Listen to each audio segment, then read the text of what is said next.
కూడా భార్యను అడ్డం పెట్టుకున్నాడు.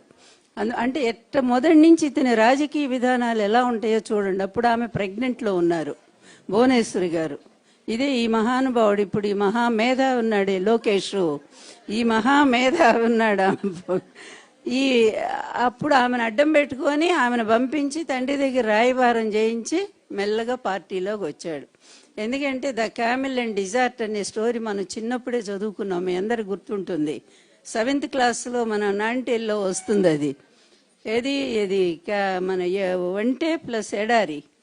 ఆ వంటె ముందు యజమాని అడుగుతుంది, ఎడారిలో ప్రయాణం చేస్తుంటే ఆ యజమాని ఏమో చిన్న గుడారం వేసుకుని కూర్చుంటాడు.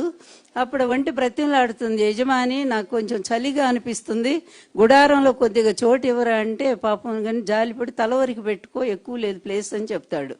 ఆ తర్వాత మళ్ళీ కాసేపు ఉన్నాక నా తల బాగానే వెచ్చబడింది, నా వీపు బాగా చలి